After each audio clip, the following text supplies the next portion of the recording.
Howdy, Brazos Valley. This is Hayden Riley, broker associate with Inhabit Real Estate Group, and welcome to the Brazos Valley MLS update.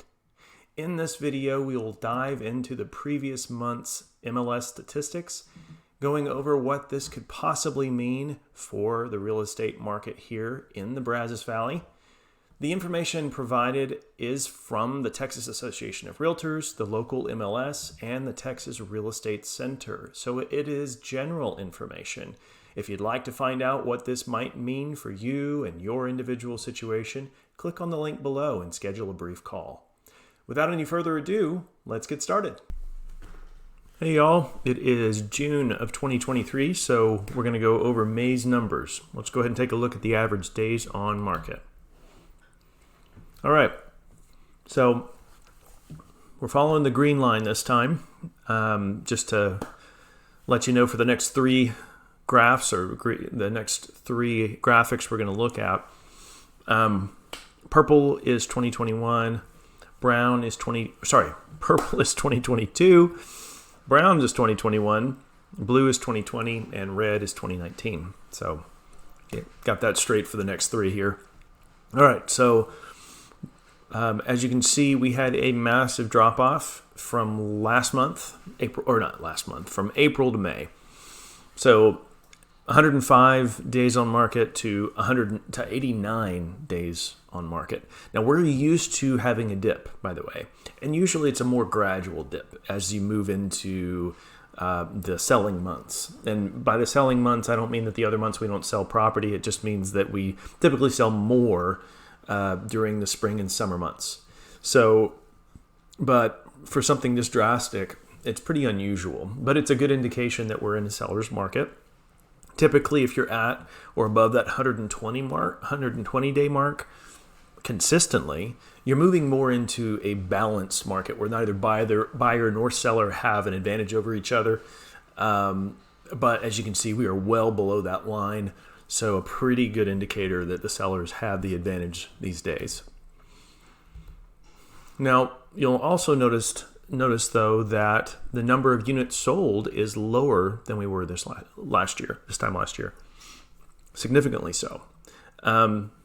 We are definitely out of the pandemic and into more of a normal real estate market these past few months.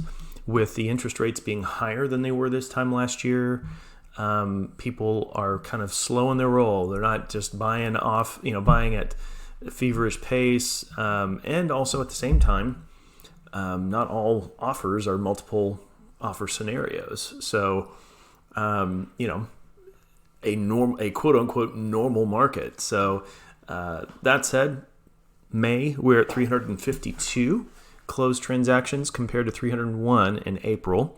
And, it definitely will continue. My suggestion is that we will continue to increase that number into June and maybe July, because those are typically our peak months of closed transactions. Next, we're looking at new listings taken. Now, this has been kind of as you can see, the green line is very different from what we're used to seeing. Now, the red and the blue pre-pandemic numbers, okay? Well, relatively, because the blue line, because we had the pandemic started in March of 2020. So, but we are used to seeing our peak of March or April because of new listings taken. So because people who, at least have the advantage of being able to plan putting their house on the market or their property on the market will do so in one of those 2 months so that they can sell in May or June or July, which are the typical peak months of closed transactions. So they usually front load. But this year, and actually last year, we really didn't hit our peak until May, which, I have a feeling this is more new homes coming on the market all at once, kind of builders dropping a lot of listings on the market all at one time. But it's between last month and this month. We went from 476 new listings to 574. That's a big increase month over month. It's also helpful, though, for buyers. It adds more listings to the market, which means that there's less of a chance that you're going to have to be in a multiple offer scenario, and you'll have more to choose from. So there's that to consider. Next, we're taking a look at the Brazos County Housing Report. This replaces the Bryan College Station report that I've shown you over the past few videos. This is actually a new graphic that's been produced by the MLS, so we will go with this one for the time being. If I find something that's a little bit more descriptive like the other one was, I will let you know. But for the time being, for Brazos County only, our average price is $370,877, 5% increase over last year. Units sold 283, which is down 17% compared to last year. Total volume is $104,958,000, which is 13% lower compared to May of last year. And the new listings, 375, which is a 22% decrease compared to May of last year. Our days on market, 85, which is actually 27 more days than May of 2022. So, yes, when you listen to it that way and you see, we're not doing as well, quote unquote, we're not doing as well, just depending on how you define well.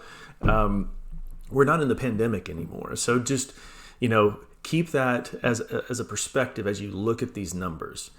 I will repeat myself that we are in more of a normal market compared to what we had last year. So do keep that in mind as you're looking at those numbers. Now, the weekly report, now this is where I take a look at the number of transactions, or at least number of properties that went under contract as a percentage of the active listings.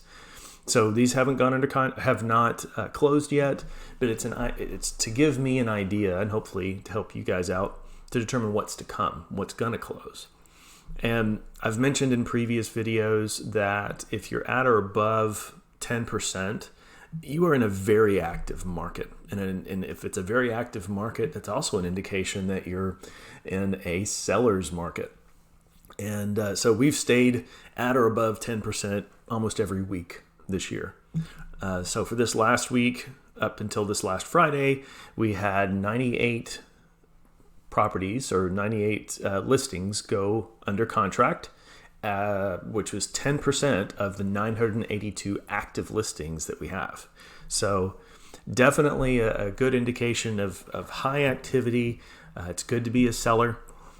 It's also not a bad time to be a buyer. I mean, I know this is the time when there's more competition throughout the year than usual. However, it's the time that everybody also wants to buy, because this is when the kids are out of school. They're not having to do as much planning around moving because again of the school thing. Everybody's got a little bit more time, or at least supposedly. Anyway, if you'd like to know what this means for you individually, because this is all general information, please feel free to reach out to me. There's a link below in the notes that you can click on and schedule either time over the phone or in person, whatever your preference. Otherwise, I hope this has been helpful, and I'll look forward to talking to you guys next time.